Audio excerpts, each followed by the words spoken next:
nous avons l'honneur d'accueillir Prof. Dumoulin aujourd'hui. Notre intervenant de ce soir est un expert en éducation internationale et en communication sociale. Actuellement, il travaille pour le Centre interaméricain d'administration fiscale en tant que responsable des traductions et des études sur la fiscalité écologique.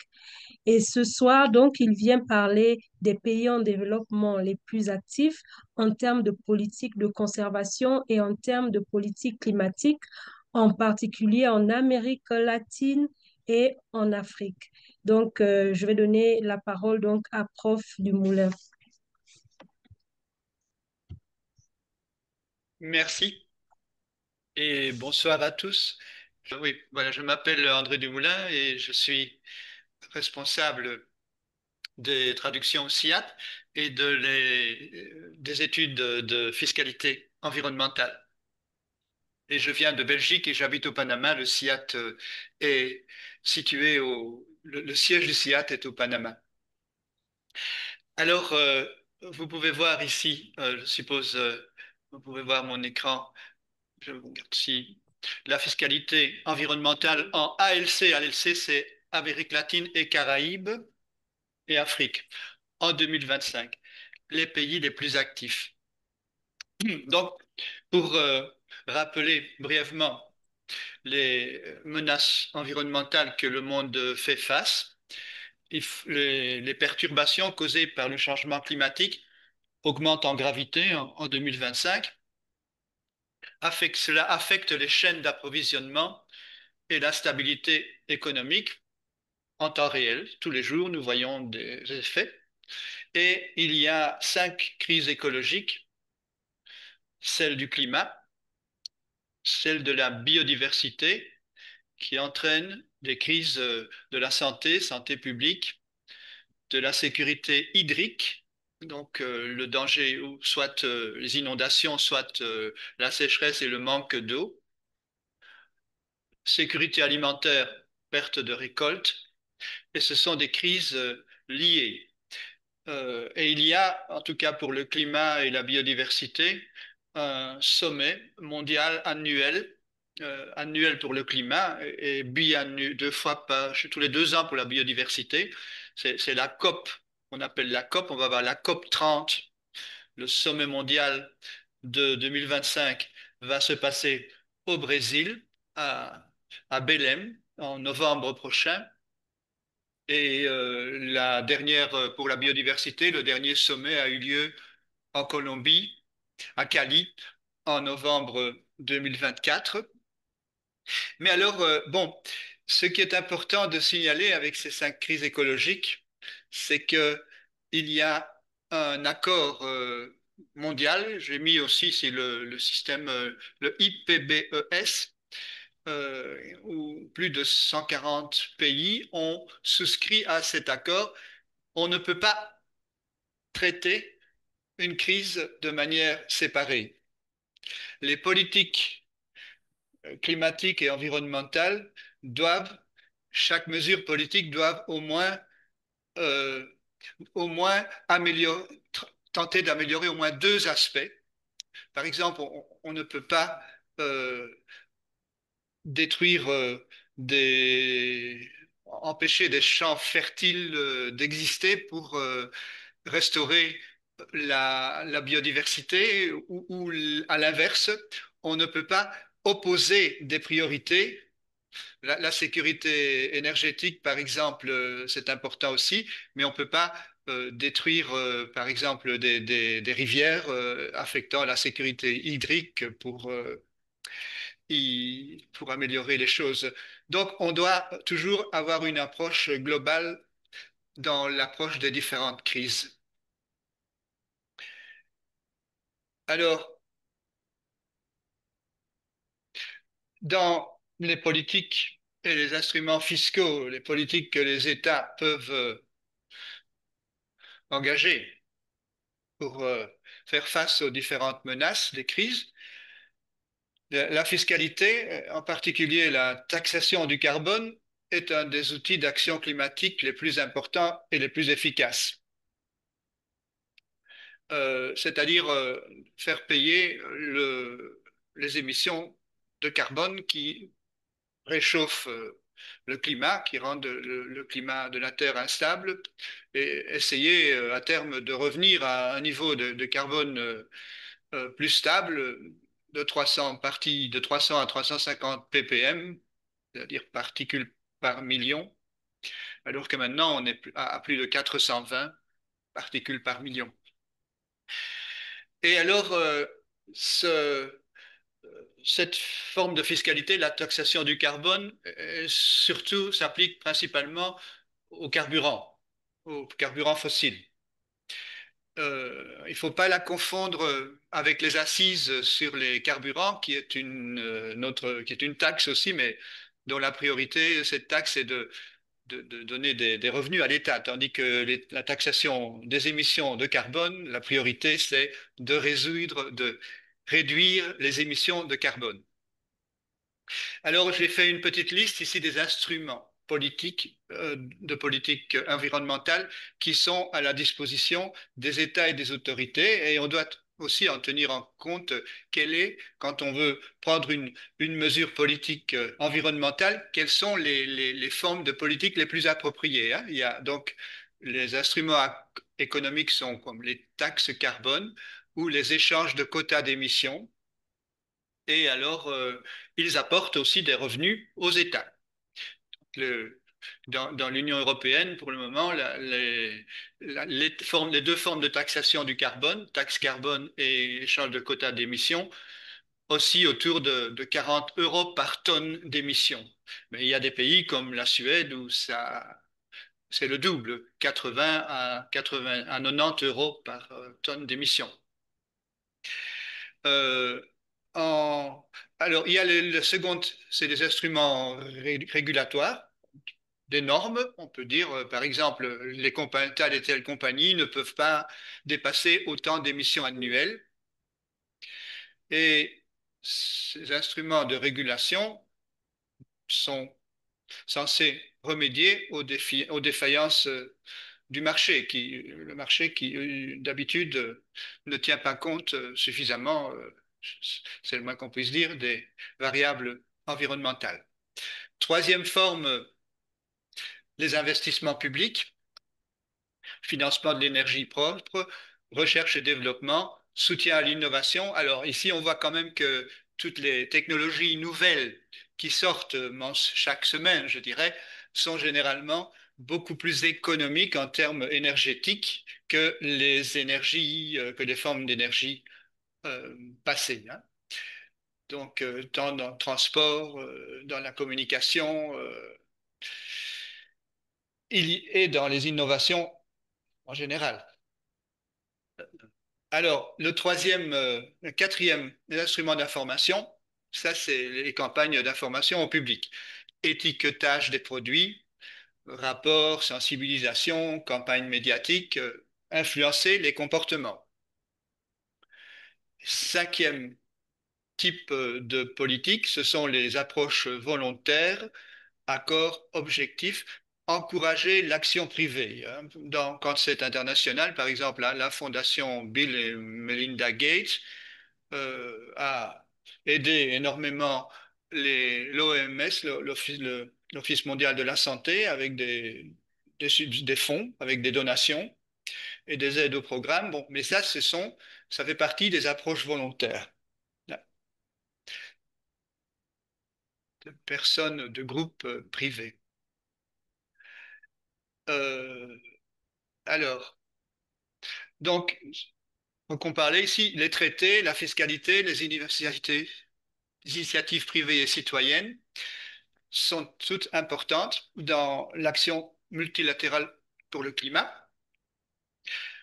On ne peut pas, absolument pas considérer qu'un pays, même un grand pays, puisse agir seul dans ce domaine. Alors, l'accord de référence, c'est l'accord de Paris qui a été signé en 2015, où tous les pays du monde, pratiquement tous, se sont engagés à réduire leurs émissions et à améliorer leur impact sur le climat et la biodiversité. les entreprises doivent soumettre des rapports d'impact environnemental et tendre vers le zéro net, c'est-à-dire pas plus de euh, équilibrer l'absorption du carbone avec les émissions de carbone. Avec les énergies propres, avec le reboisement, on peut augmenter l'absorption des carbones par un pays. Et certains pays ont réussi ou réussissent encore à être ce qu'on appelle carbone négatif, c'est-à-dire absorber plus de carbone qu'ils n'en émettent. Juste trois. Euh, Et puis il y a l'action aussi générale, par exemple les églises, entre autres l'église catholique, mais toutes les religions, en fait, ont fait des appels pour organiser, pour et coordonner la justice et l'action climatique. Et alors là, j'ai mis un lien sur un rapport qui est euh, sur l'Afrique, précisément. Je partage, je vois ici, c'est en anglais, mais c'est un rapport sur la financiation climatique en Afrique, hein.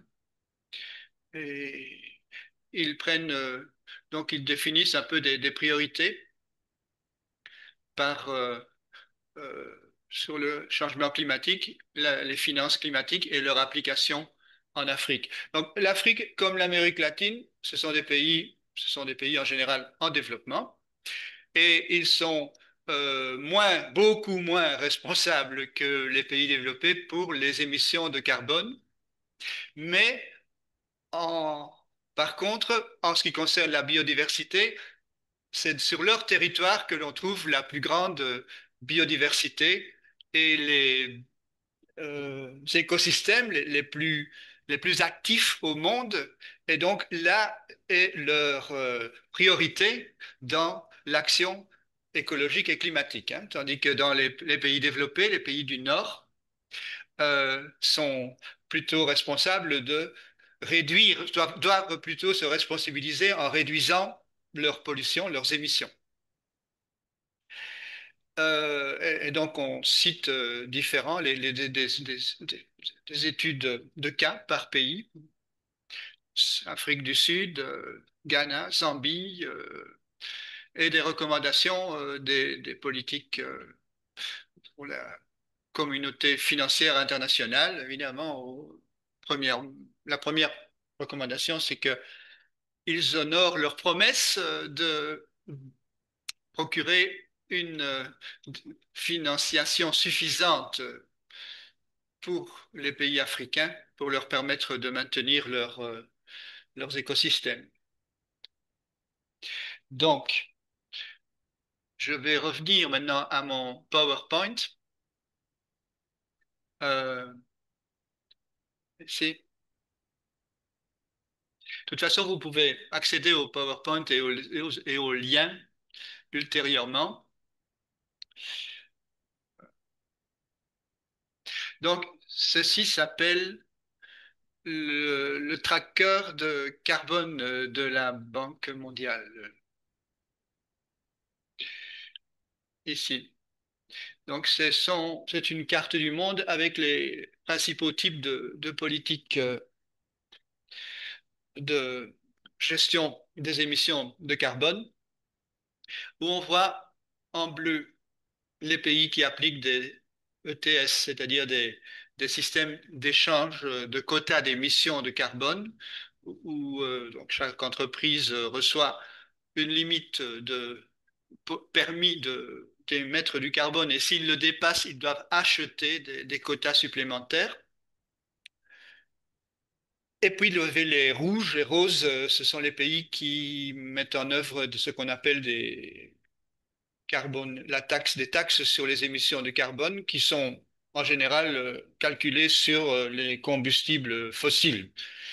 Il y a juste le Chili qui ne le fait pas de cette manière. Il le fait en mesurant les émissions des entreprises directement, mais ça requiert un plus grand système de surveillance. Mais en général, donc, ces taxes sur le carbone s'ajoutent aux assises sur les carburants qui sont pratiquées pratiquement dans tous les pays du monde. tandis que la taxe sur le carbone est pratiquée, comme vous voyez ici, par des pays comme le Canada, l'Union européenne, les pays nordiques. En Afrique, il y a l'Afrique du Sud. En Amérique latine, la Colombie, le Chili, des États mexicains. euh, et en rose, ce sont les pays qui envisagent d'en mettre en œuvre l'an prochain ou dans le futur, dans un futur proche. Euh, c'est important de suivre évidemment ces évolutions.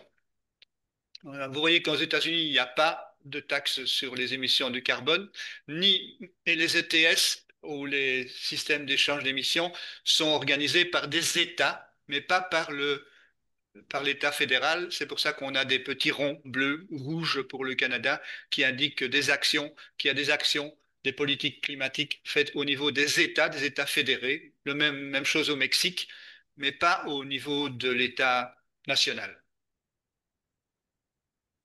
Alors, oui, quand on parle donc de la biodiversité et des mesures de conservation, il faut évidemment tenir compte la politique doit évidemment tenir compte du système euh, de la biodiversité. Et comme vous voyez, l'Afrique et l'Amérique latine, ici c'est indiqué en bleu sur la carte, ont les systèmes, les forêts tropicales les plus nombreuses et les plus importantes du monde, hein, le bassin de l'Amazone et le bassin du Congo en Afrique. Et il y a maintenant en développement aussi des recommandations pour les mesures de conservation globale qui correspondent aux différents climats des différents pays. Ok, alors, on est déjà 10h20, il reste combien? Il reste 10 minutes, 10-15 minutes à parler avant de faire l'échange de questions-réponses, hein. Ici, je parle un petit peu du financement climatique en Afrique. Il donne la priorité, il devrait donner la priorité aux réductions de ce qu'on appelle l'UTCF, c'est-à-dire l'utilisation des terres, la disparition des forêts pour donner lieu à des cultures ou autres euh, systèmes de production. L'adoption de sources de production d'énergie à faible teneur en carbone, financement lié à l'atténuation. Donc, si vous avez des centrales hydroélectriques ou des centrales solaires ou des centrales éoliques, vous devrez avoir un meilleur financement pour votre production électrique que si vous choisissez des centrales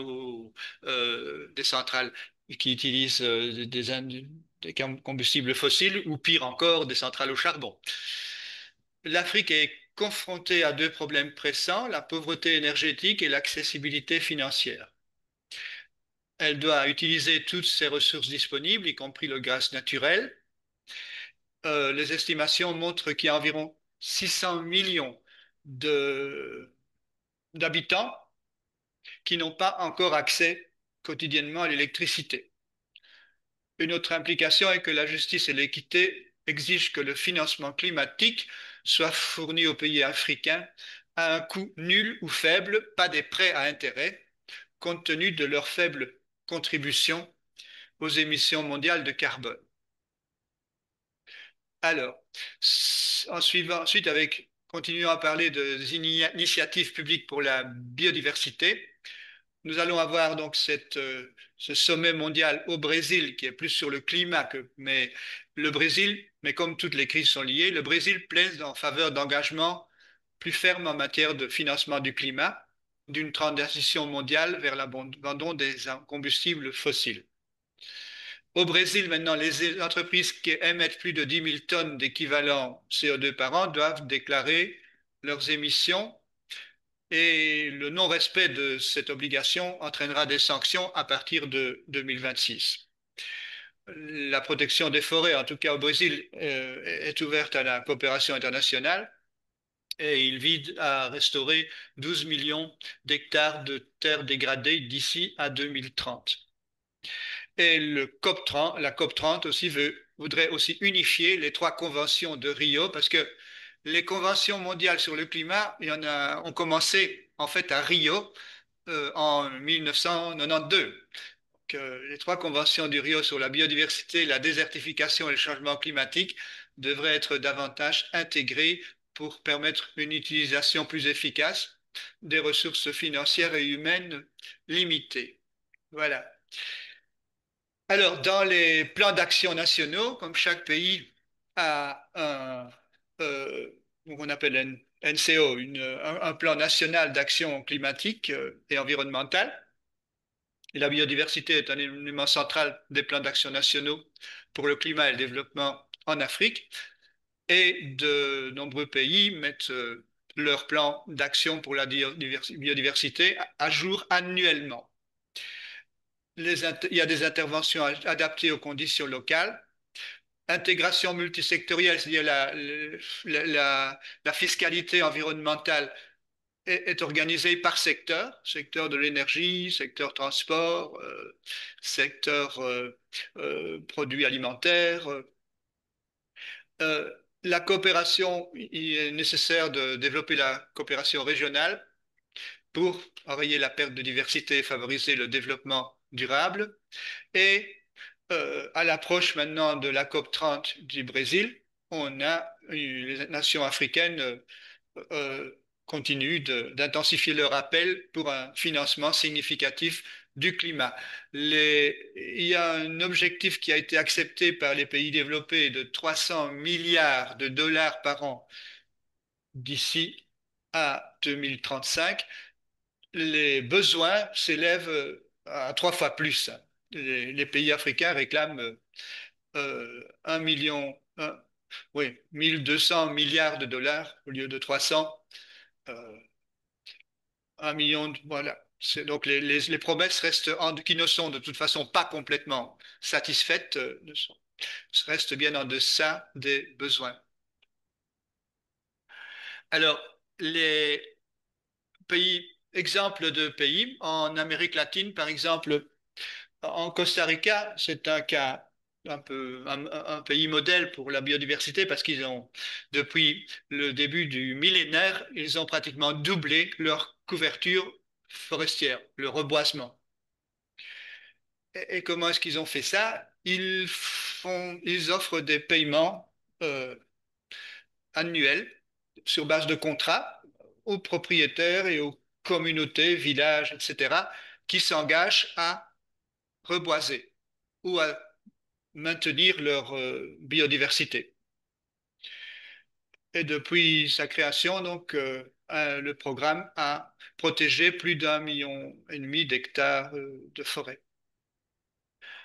Paiement direct en espèces aux propriétaires fonciers pour des activités telles que la protection des forêts, le reboisement, la gestion durable des forêts et l'agroforesterie. Contrat de 5 ou 10 ans. Et le programme est financé par une combinaison de taxes sur les carburants, de redevances sur l'eau et de recettes provenant des crédits carbone. Parce qu'évidemment, en augmentant l'absorption du carbone par ces forêts, le Costa Rica gagne des financements sous forme de crédits carbone. Au Panama, ici, Panama, ici, je j'habite, c'est le canal de Panama est ouais, il y a des objectifs de neutralité. Le Panama a encore suffisamment de forêts pour faire partie des pays qui sont probablement négatifs en termes d'émissions. Et le canal du Panama permet d'économiser beaucoup d'émissions parce qu'il raccourcit la route des bateaux. De plus, le canal fait payer plus cher les bateaux plus polluants.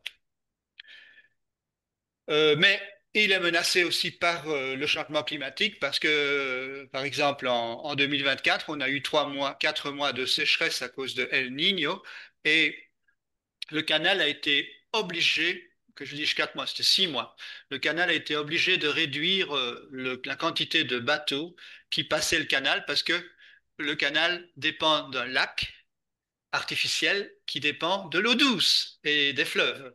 Donc, s'il y a une sécheresse prolongée au Panama, le canal est limité ou ne peut plus vraiment fonctionner. Donc, on a dû réduire à peu près 25 bateaux alors que le, le trafic ordinaire de gros bateaux est de 40 à 50. Euh, les investissements publics, évidemment, on a des différents exemples. Chili, neutralité carbone d'ici 2050. Le Mexique, qui investit maintenant avec le nouveau gouvernement, ils investissent beaucoup dans les infrastructures d'énergie renouvelables et les mesures d'adaptation. Et les organismes internationaux comme la BID, Banque interaméricaine de développement, a garanti que 50% du financement de la BID d'ici à 2030 sera 50% de tous les financements de la Banque interaméricaine de développement seront liés au climat et écologique. Voilà. En Afrique, on a dit, l'Afrique représente moins de 4% des émissions globales. Une grande partie provient de, une grande partie provient de l'Afrique du Nord et d'Afrique du Sud. L'accès à l'énergie et à la consommation très également répartis. Et les émissions de carbone sont principalement dues au défrichement des terres pour l'expansion de l'agriculture, à la déforestation, aux incendies et à la dégradation des forêts par l'élevage et d'autres pratiques humaines. Euh, alors, ceci, c'est la structure des recettes environnementales en Afrique quand on applique les taxes existantes. Vous voyez, il y a des taxes sur la pollution, sur l'énergie, sur le transport et sur les ressources naturelles. Et les pays, par exemple, qui ont par exemple, le PIB total les recettes totales de l'État euh, équivalent. Bon, il y a les pays où les taxes sont les plus élevées, c'est des petits pays comme les Seychelles, les îles Maurice et le troisième lieu, l'Afrique du Sud, quand même, qui a 2,5% de ses recettes liées aux taxes environnementales. Pour l'Afrique du Sud, par exemple, c'est à peu près moitié-moitié sur la pollution, la taxe sur le carbone, et les taxes sur le transport. Alors, j'ai ici, excusez-moi, ici, voilà, la liste des références, ce qu'on appelle des références de tout ce que j'ai expliqué aujourd'hui. Et j'ai terminé ici par un petit, mais je ne sais pas si vous voulez participer, mais un petit quiz de 7 questions sur les points importants. On va les rappeler ici. La première question, donc, laquelle des options suivantes n'est pas considérée comme un type de politique environnementale selon les approches intégrées? Alors, je ne sais pas si quelqu'un veut parler, mais il y a 5 options. Donc, hein, instruments économiques, taxes vertes, subventions écologiques, réglementation, normes d'émissions, standards environnementaux, investissement public, c'est infrastructures vertes, restauration des écosystèmes, taxe d'assises sur les carburants ou instruments d'information, étiquetage écologique. Lequel de ces 5 options n'est pas considéré comme un type de politique environnementale? OK, même si elle peut avoir des effets hein, positifs, mais c'est le... Ah oui, je vois les réponses. La réponse est le D, taxe d'assises sur les carburants. OK. Alors, seconde question. Ouais, le canal de Panama contribue de manière significative à la réduction des émissions de carbone par rapport à d'autres itinéraires et favorise les navires moins polluants, c'est vrai. Continue. Quel pays dispose d'une loi cadre sur le changement climatique visant à la neutralité carbone en 2050? Ben, il y en a plusieurs, mais ici, il y en a un, c'est le Chili. Euh, troisième, quel outil permet de simuler des politiques climatiques et leur impact jusqu'en 2050? Oui, là, on peut utiliser, c'est dans les liens ici, ça s'appelle le En-Road Climate Tracker. C'est un simulateur où on peut voir pour les différents pays, si vous prenez telle ou telle mesure, par exemple, tel prix, quelle influence aurait sur le climat, suivant le prix, par exemple, que vous mettez à votre taxe sur le carbone. ou si vous reboisez telle partie de votre territoire, ou si vous changez les habitudes alimentaires. Alors, quel pays a mis en œuvre des paiements directs pour services environnementaux aux propriétaires de terres reboisées? Le Costa Rica. Ici, sud, on peut essayer, mais ici, et finalement, voilà. Alors, j'en ai mon système me de 6 sur 7 parce qu'il saute, il a répondu pour moi à une question. Mais voilà, je vais donc ici dire, terminer ma brève présentation. Euh, donc merci et gracias. Et nous pouvons, suivant euh, le chronogramme ici de la réunion, nous pouvons passer aux questions-réponses. Jafet, vous pouvez ouvrir votre micro et poser votre question. Merci beaucoup, docteur Laetitia, de m'avoir accordé la parole. J'ai une petite question qui me semble un peu floue dans les yeux. Beaucoup plus quand on nous enseigne, on nous dit le climat est beaucoup plus financé par l'Union européenne. Et il y a le présentateur qui vient de dire que non, bon voilà, il y a la Banque mondiale. On ne comprend pas exactement. Le climat, ou soit la gestion de la forêt du bassin du Congo, est financé par qui? Et le financement répond correctement aux exigences qu'on attend pour le financement sur le terrain? Ça, c'est ma toute petite question.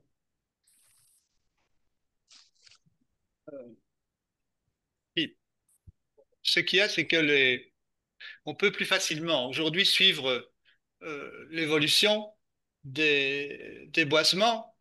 Le bassin du Congo, on peut suivre à travers, avec des satellites et avec des drones pour le faire de manière plus proche, ce qui arrive à une région, à un écosystème. Alors, les financements internationaux pour la biodiversité doivent se lier au respect, à la préservation de ces écosystèmes. Évidemment, on peut difficilement imaginer qu'un pays sacrifie, élimine sa souveraineté sur le territoire. Et, mais ce qui se passe, c'est que les financements internationaux, et c'est pour ça que je donnais l'exemple du Costa Rica, à partir du moment où on peut détecter qu'un pays augmente, par exemple, ou maintient sa structure de forêt, on combien, peut estimer combien de tonnes, de millions de tonnes de carbone sont absorbées par cet écosystème et le pays peut réclamer des crédits qui sont alors payés par les entreprises qui cherchent à investir, à acheter justement, qui cherchent à investir dans pas dans l'écosystème, mais euh, qui doivent rétribuer les efforts d'absorption du carbone, entreprises et pays. Donc il y a les banques, il y a les organismes internationaux aussi. Si vous faites un projet international qui augmente la biodiversité et le reboisement, dans certaines conditions, vous pouvez recevoir un financement international pour ce projet. Mais il n'y a pas un payeur, évidemment. Les payeurs euh, peuvent être les gens qui préservent la biodiversité. Bon, il doit y avoir une participation locale et il doit y avoir des moyens de vérifier. Et sur cette base, alors on peut appliquer pour des financements internationaux.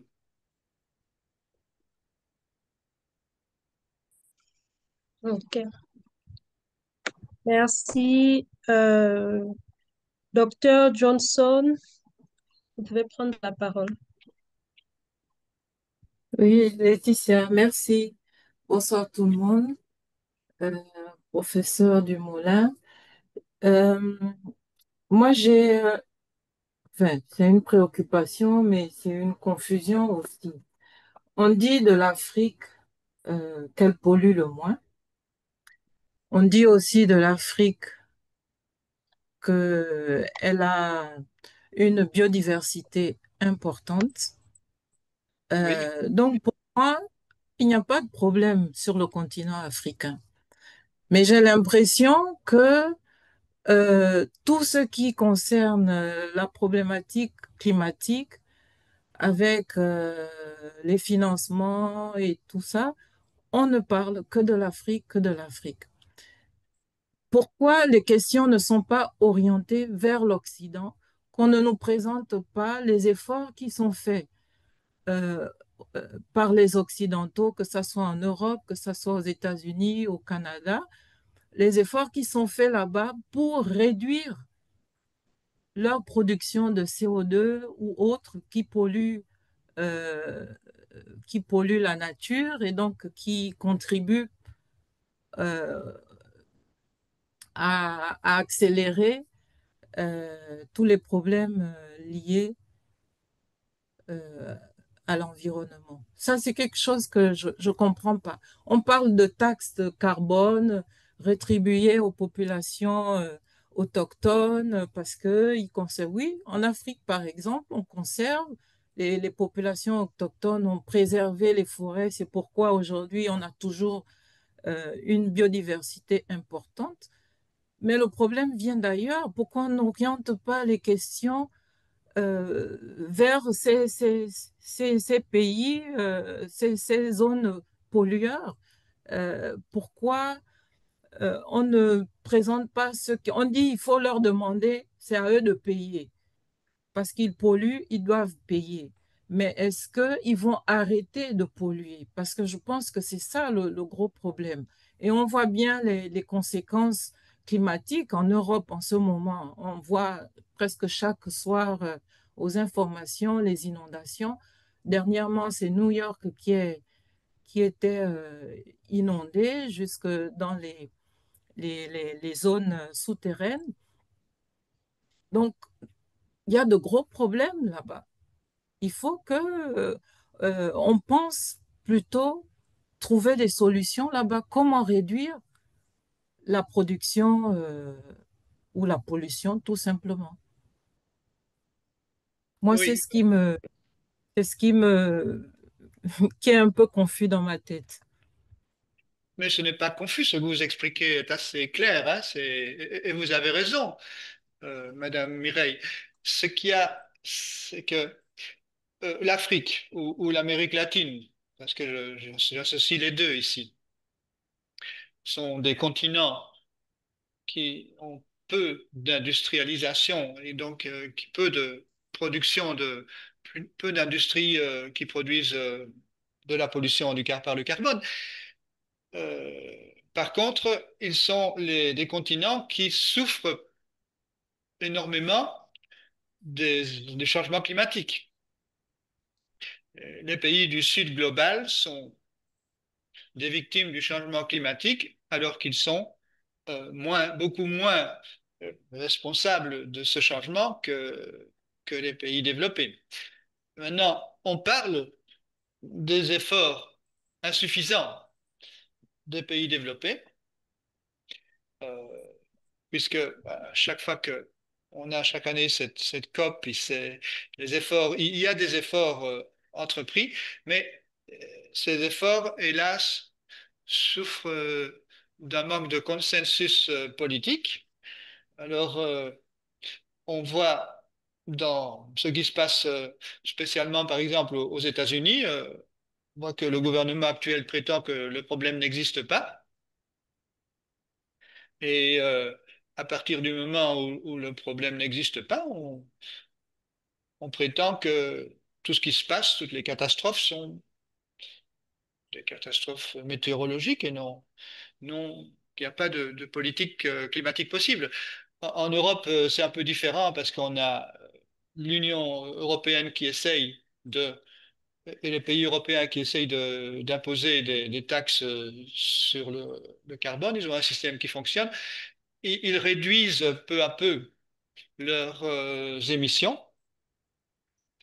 Mais on ne peut pas du tout dire ça non plus, par exemple, dans la Russie. prétend non plus qu'il n'y a pas de problème.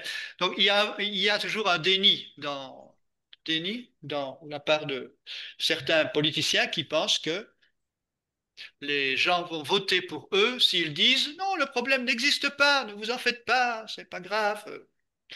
Ça marche politiquement dans beaucoup de pays.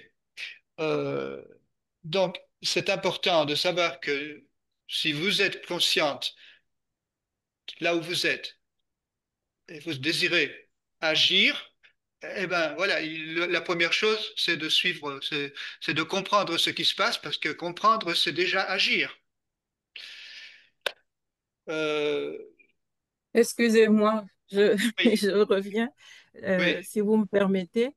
Mais s'ils ne comprennent pas ou ici il y a ce problème de déni, comment vont-ils payer alors la rétribution pour la taxe carbone? Comment ils vont accepter de payer aux pays moins pollueurs s'il y a ce déni-là? Le, S'il y a ce déni-là, il faut continuer à communiquer parce que le déni, en fait, il est battu en brèche par la pression du climat lui-même, des catastrophes climatiques. Et il est aussi, euh, il y a aussi les aspects, par exemple, la technologie qui évolue. Si on parle, par exemple, de l'énergie solaire, les, bon, les panneaux solaires coûtent 20 fois moins cher qu'ils ne coûtaient il y a 20 ans et ils sont plus efficaces. Donc, il y a toute une chose, c'est que le marché, l'énergie propre devient en fait moins coûteuse que l'énergie polluante. Et c'est ce qu'on appelle les promesses de la décarbonisation. Alors évidemment, les gens qui sont dans le déni, il faut se dire que ils vivent aussi dans le passé, ils vivent dans une illusion funeste qui cause qui cause du dommage à tout le monde. Maintenant, pour les pays qui ne sont pas euh, les principaux pollueurs, oui, ils peuvent espérer, ils doivent espérer et réclamer des dédommagements pour les dommages qui leur sont causés par ces catastrophes climatiques dont ils ne sont pas responsables. Et c'est ce qu'ils font.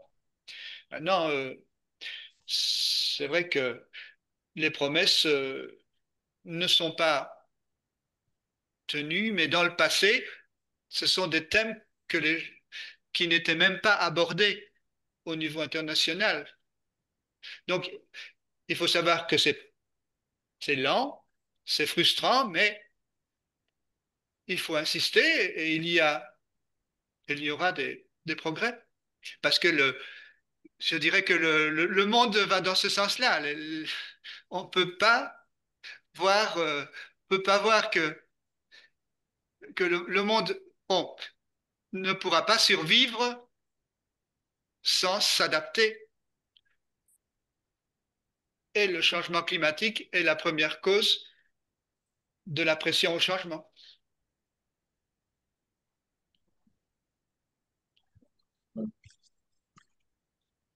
Merci, professeur.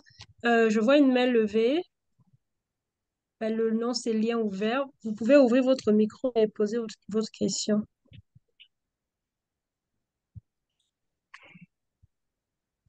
Oui, bonsoir, madame. C'est Joseph Dekobade, en RDC.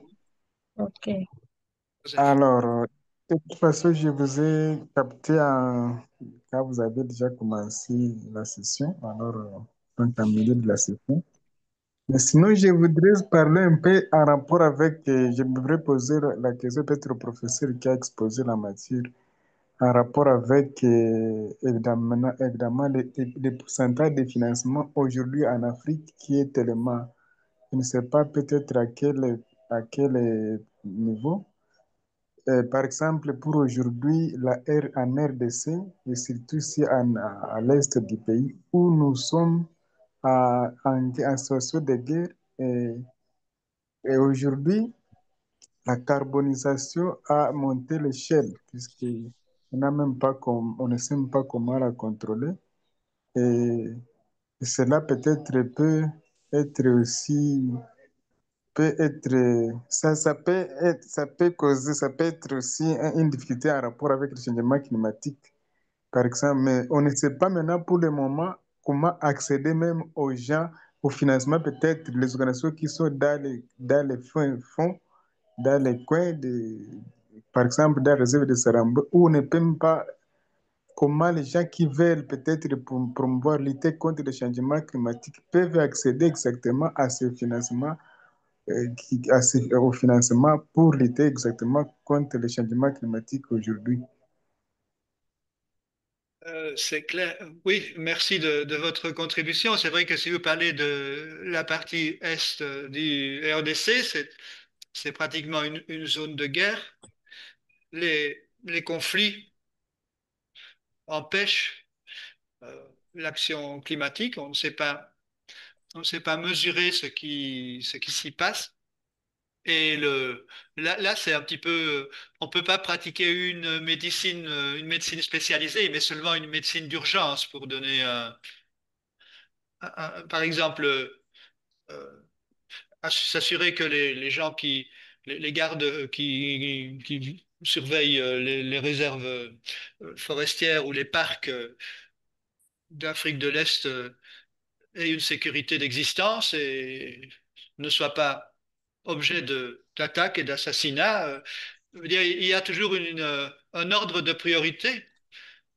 Et dans les zones de guerre, de conflit, c'est d'abord assurer la survie des gens les plus vulnérables et de ceux euh, dont on a besoin justement pour reconstruire après. C'est évident que ce que vous dites, on peut voir par satellite ce qui s'y passe globalement aussi, mais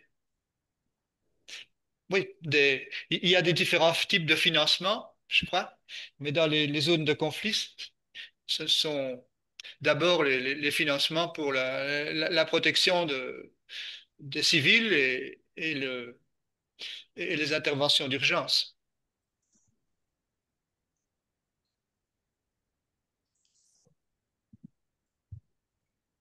Ok, merci. Oui, oui. Monsieur Joseph, je vois votre main levée. Oui, exactement, les interventions d'urgence, mais je ne sais pas comment le professeur, par exemple, nous, on a discuté exactement, ou même au niveau de la capitale, le ministère de l'Environnement, ou bien le ministère des Finances, tout consort, qui ne veulent même pas qu'on parle des projets qui peuvent aller dans la zone qui est sous contrôle des rebelles.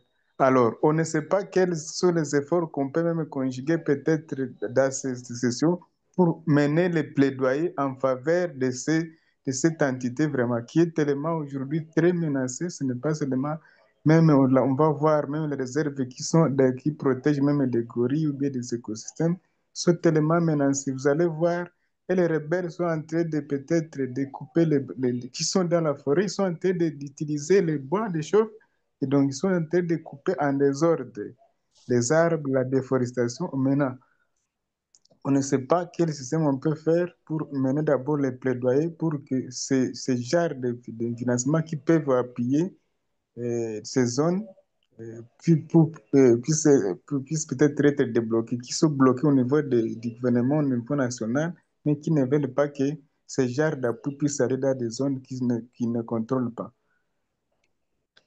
Dans ces cas, dans les cas où justement les autorités locales n'agissent pas ou sont corrompues ou craignent d'agir,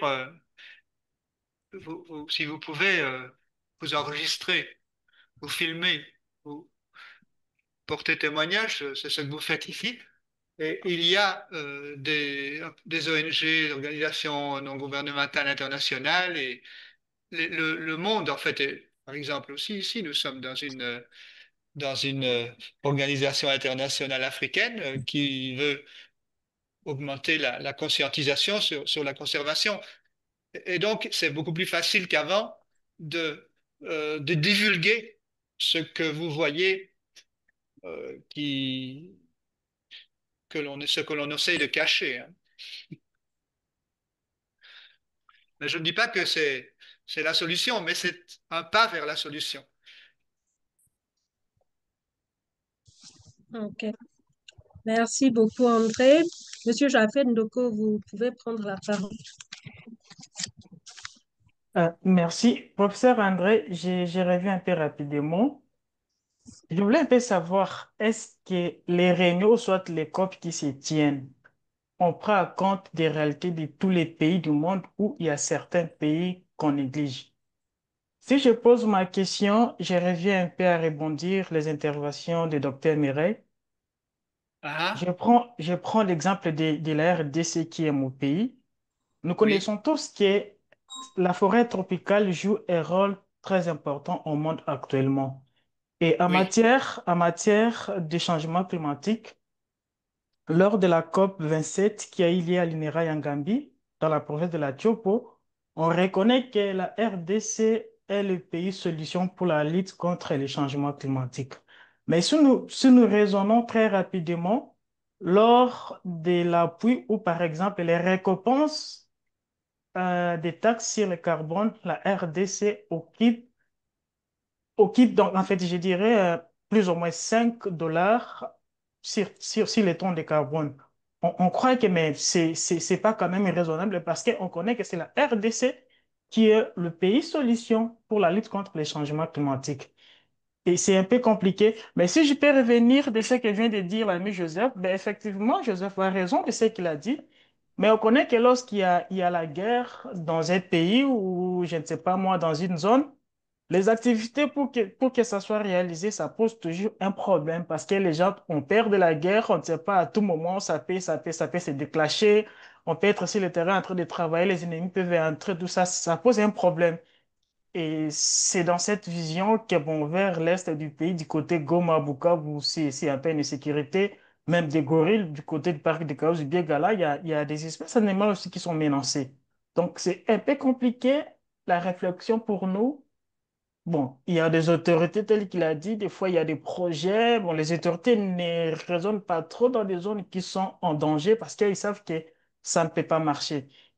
Mais qu'est-ce qui fait que d'autres pays qui ont beaucoup plus la diversité, par exemple, de la forêt, telle que chez moi en RDC, lorsqu'il y a des COP, bon, d'ici peu, il y aura les COP 30 au Brésil, est-ce qu'ils vont bien vraiment réfléchir à fonction de chaque potentialité du pays ou ils prennent d'autres pays d'une manière légère?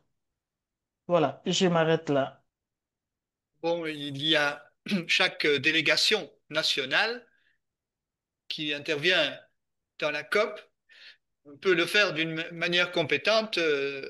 Ils peuvent être, avoir des assesseurs, et ça dépend un petit peu aussi du gouvernement. Si vous êtes dans un pays où les personnes au pouvoir se rendent complices des crimes écologiques parce qu'ils bénéficient de, je ne sais pas moi, de la destruction des forêts ou des industries extractives qui ne sont pas surveillées, c'est un problème global, mais c'est un problème local.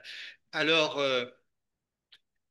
il faut chercher ici la transparence et pouvoir divulguer ces contradictions.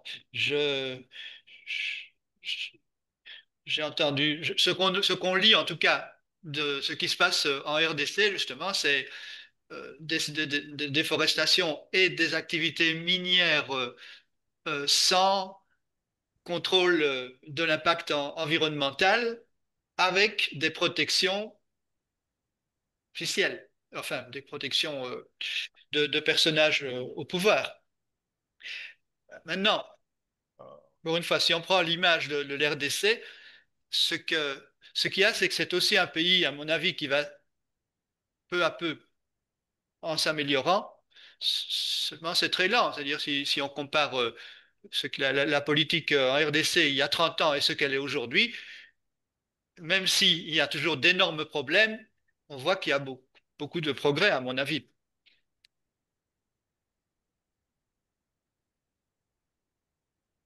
Merci beaucoup pour cette réponse, prof. Je vois une main levée. Ouvrez votre micro et vous pouvez prendre la parole. C'est Joseph qui dit, il y a des projets FONARED et CAFI qui sont financés mais bloqués. Comment mener le plaidoyer pour la zone Est pour que ces programmes ou, ou faciliter des, pour que ces programmes ou faciliter des contacts avec ces organisations qui peuvent financer en urgence? Je pense qu'il avait déjà posé la question. Oui, on peut évidemment, et dans le cas ici d'une organisation comme la vôtre, Share Screen Africa, si vous avez aussi vous pouvez aussi avoir des contacts avec des organisations qui pourraient orienter, au moins aider sur des situations comme celle-là, hein. Parce qu'évidemment, on est loin ici quand même de la politique fiscale en général pour l'environnement. Évidemment, ce sont des problèmes concrets qui se passent dans un pays et évidemment, il faut pouvoir les prendre en compte, mais il faut pouvoir les suivre, il faut pouvoir leur donner une attention, mais ça doit être, il faut trouver l'organisation ad hoc ou le groupe ad hoc qui permet de le faire. Ok, ok, merci. Moi, j'ai une question. Je crois que j'ai raté la majeure partie de votre présentation parce qu'à un moment, le Wi-Fi de mon côté a eu un petit souci. Je ne sais pas si vous avez mentionné cela, mais ma question, c'est comment les données ont-elles été récoltées et validées pour déterminer les pays les plus innovants et les plus actifs? Ah, oui, pour l'Amérique latine, en tout cas, on peut, euh, je disais pour le Costa Rica, dans le cas, c'est l'augmentation de la surface boisée et de l'absorption de carbone qui peut être estimée.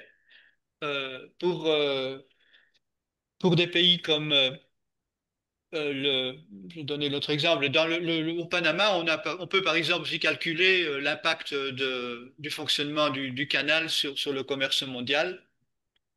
Et on sait aussi qu'il y a des pays comme le Bhoutan ou le Suriname dont la surface forestière est telle par rapport à la population qu'ils sont des puits de carbone. Donc là, on les encourage à conserver cette biodiversité. Et ce qui est important, donc, c'est que, comme disait mon directeur ici, moi, quand on est, surtout dans le passé, évidemment, si on voyait une forêt, on se disait ça peut rapporter autant le bois, tandis que laisser la forêt, ça ne rapporte rien. Maintenant, on est sorti de cette mentalité, en tout cas en Amérique latine, et on en sort aussi en Afrique. Il faut apprendre à développer, à voir la biodiversité comme un trésor et réclamer, oui, pour que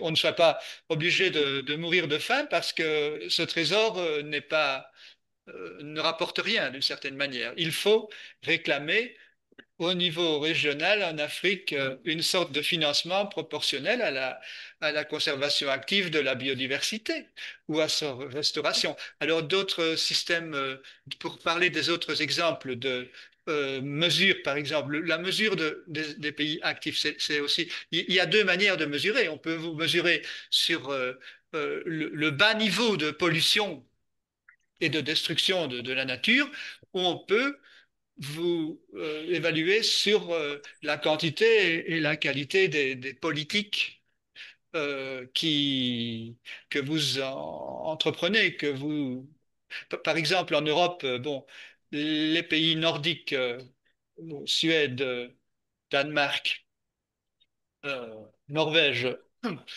ont des politiques qui restaurent la biodiversité, mais en même temps, ils ont toujours de fortes émissions, mais ils sont actifs dans le sens qu'ils cherchent des solutions à ce problème. Et ils imposent des prix importants justement à leurs émissions. Donc, on peut mesurer ces efforts, ou en tout cas les estimer. Ok, ok. Merci. En Afrique aussi, hein, vous avez le Maroc a aussi un plan climat, mais c'est plutôt les pays les pays les plus actifs. Il y a au nord, en Afrique du Nord, c'est le Maroc. En Afrique centrale et de l'Est, on considère que l'Afrique du Sud, la Tanzanie et le Kenya sont assez actifs. Le Congo, le RDC, c'est très important de l'avoir, ce serait très important de l'avoir dans les pays actifs en matière de climat, mais l'instabilité politique et les conflits sont encore trop importants. Hmm, hmm. Ok, merci beaucoup. Il y a une question dans le chat box, c'est Madame Victorine qui demande, avez-vous une idée de la procédure pour avoir accès au fonds vert climat dans le cadre du financement des projets à effet d'atténuation des émissions de CO2? Euh, il y a les financements comment dire, avec le Fonds international des Nations Unies, les banques internationales, mais et puis il y a les fonds qui sont liés aux entreprises privées et aux engagements volontaires. Et là, il y a des agences, comme par exemple l'agence Vera, qui, si vous allez sur leur site web, vous trouverez des formulaires où on vous posera des questions sur votre projet bon, ils vont voir si le projet peut qualifier pour des crédits carbone. Et s'ils le qualifient, ils vont vous chercher des acheteurs, entre guillemets, et conserver eux-mêmes un pourcentage sur les crédits qui vous sont payés. Hmm, ok, ça c'est très intéressant. Merci beaucoup. Je ne vois plus de mains levées, plus de questions dans le chat box. Je crois qu'on est arrivé à la fin de la session de ce soir. OK, il y a une autre question qui vient de s'ajouter dans le chat box. C'est Monsieur Benoît qui demande, face aux lenteurs des changements et des prises de conscience de la pollution, comment ne pas désespérer? Quel exemple aujourd'hui nous aide à continuer nos efforts? Ah, ouais, c'est une bonne question, hein, mais euh, disons qu'il y a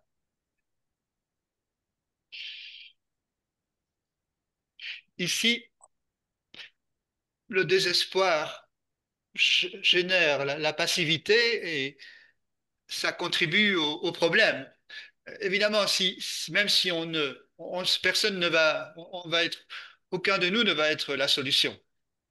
Mais essayons d'avoir une attitude mentale qui fait de nous des gens qui font partie de la solution plutôt que des gens qui font partie du problème. Mhm, exactement. Ok, je vois lien ouvert, c'est le nom qui s'affiche. Malheureusement, je ne vois pas votre nom. Je vois que vous avez la main levée. Je ne sais pas si c'est... Vous voulez poser une question? Oui, bonsoir tout le monde. C'est pas vraiment une question, c'est une contribution à tout ce qui a été dit. Merci déjà, docteur, pour la réponse de tout à l'heure. Je vais commencer par là. Il n'est pas question de désespérer. Nous avons à faire. Nous avons beaucoup à faire, nous qui sommes engagés sur les questions de conservation, nous qui sommes engagés sur les questions de protection de l'environnement. Je suis Marie-Grace, j'interviens depuis le Cameroun. Je suis une activiste, je suis intéressée par les questions environnementales et je travaille dessus avec des jeunes. Euh, donc, le sujet de la conservation est très intéressant. J'ai manqué la présentation au début, mais il y a des questions qui me font intervenir. Il y a la question sur euh, euh, il y a une dame qui a posé la question, celle de savoir, on parle de financement, mais on ne parle pas vraiment du problème à la source, et je suis d'accord avec elle. Il est question pour nous, afin de ne pas désespérer, de mener des actions qui peuvent faire entendre la voix de l'Afrique. Il est vrai que nos décideurs sont lents, mais il faudrait que nous qui sommes engagés dedans continuions à mener des actions pour influencer, les encourager à changer le système qui est en place, qui nous détruit. Quelqu'un a parlé de la COP. Comment faire pour qu'au niveau de la COP, parce que la RDC est le pays du futur, le bassin du Congo de façon générale, parce que quand on parle de la le deuxième couvert mondial sur le plan de la forêt, c'est le bassin du Congo, et lui seul a 6 pays. Maintenant, quelles sont les décisions qui sont prises par nos gouvernements? Comment est-ce que nous, du bassin du Congo, on s'organise pour participer à la COP? Quelles sont nos demandes premières à la COP? Est-ce qu'on y va avec une seule demande? Est-ce qu'on a on a une seule demande? Est-ce qu'on peut parler d'une seule et même voix? Je crois que c'est par là que ça commence. Maintenant, comment nous, on peut influencer nos dirigeants pour qu'on puisse parvenir à ce niveau-là? C'est là où se trouve notre rôle. Donc, il n'est pas question de désespérer. Là où on est, chacun à son niveau, à sa responsabilité, un petit groupe ou en organisation ou en groupe d'étudiants, on a des actions qu'on peut mener pour pouvoir pousser nos décideurs à faire ce qu'il faut. Donc, il faudra déjà que ceux qui sont sur le plan académique puissent se mettre ensemble, mènent des recherches et vraiment fassent des interventions à la hauteur des urgences à notre niveau, que les organisations de la société civile travaillent comme un seul homme, se mettent ensemble pour pouvoir adresser ces questions qui sont challengeantes, surtout pour le bassin du Congo, parmi nous les pays d'Afrique. Donc, il faut que chaque individu, aujourd'hui, il y a les réseaux sociaux, puisse parler des problèmes réels. Parce que sinon, on va rester comme ces pays de l'Afrique qui sont là à demander de l'aide en parlant du financement climatique. C'est comme si c'est toujours de l'aide qu'on demandait, mais ce n'est pas de l'aide qu'on demande. Nous méritons ça parce que nous travaillons dur pour conserver. Mais en même temps, il ne faudrait pas qu'on soit focalisé sur ce financement. Il faudrait également qu'on pousse de manière à ce que ces pays pollueurs puissent réduire leur pollution. Parce que c'est ça le problème. On a des COP, des assises tout le temps, mais est-ce qu'on évalue la réduction de la pollution dans les pays? Est-ce qu'il y a un système de sanctions une fois qu'on se rend compte que vous ne faites pas d'efforts? C'est comme si on parlait du plastique. Excusez-moi, je prends l'exemple. On parle de la pollution plastique. On dit qu'il faut recycler, alors qu'on n'a que 4% de la production mondiale qui est recyclée. L'année prochaine, l'entreprise va vouloir augmenter sa production. Donc, si elle produit 10 millions, vous recyclez 4% et l'année prochaine, il passe à 15 millions. C'est comme si vous jetiez une aiguille au fond de la mer. Donc, c'est comme si on n'évoluait pas. Donc, c'est à nous de faire ce qu'il faut. On a des actions à mener en ligne, en groupe, en organisation. On a des actions de plaidoyer à mener pour influencer nos gouvernants. Mais par-dessus tout, on devrait Oui, je vous s'appuyer remercie sur pour le votre partenariat. contribution Merci. et évidemment, je suis tout à fait d'accord. Il faut exiger au niveau de chaque pays que, par exemple, ce qu'on appelle les délégations nationales aux conférences ne soient pas justement entre les mains de certains politiciens locaux, qu'il y ait une présence de la société civile du pays et des gens qui sont actifs, des gens qui sont actifs dans le domaine dont on parle, qui sont qualifiés professionnellement. Donc il y a cet aspect-là. Il y a cet aspect, comme vous dites, alors par exemple pour la pollution du plastique, on entendait dire justement maintenant qu'il y a 460 millions de tonnes de plastique qui sont perdus annuellement, qui sont jetés dans les océans. Bon, on peut, on peut en recycler beaucoup plus et on peut réduire la consommation du plastique. Il faut aussi là avoir une politique, comme par exemple ici au Panama. Je dirais, il y a du plastique qui est plus polluant que d'autres. Le polystyrène, par exemple, c'est moins cher et l'astre, si on n'a pas de politique, c'est moins cher et ça produit beaucoup plus de fibres de microplastiques qui endommagent la vie marine ou qui peuvent même causer des cancers, etc. Donc, il faut étudier tous ces problèmes et apporter des réponses au niveau de la politique nationale. Et c'est la tâche de chacun, oui.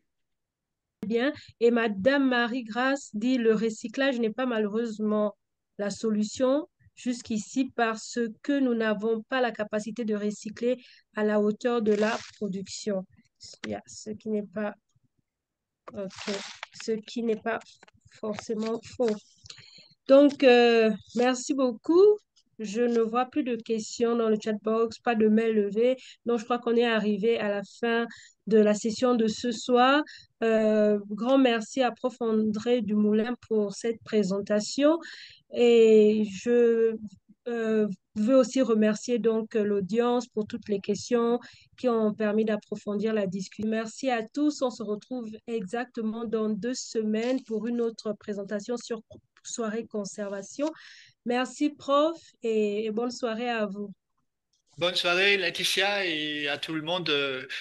Ici, c'est bon après-midi parce il est 2 heures, il est 1h15, 1h17 de l'après-midi. Alors, bonne soirée en Europe et en Afrique.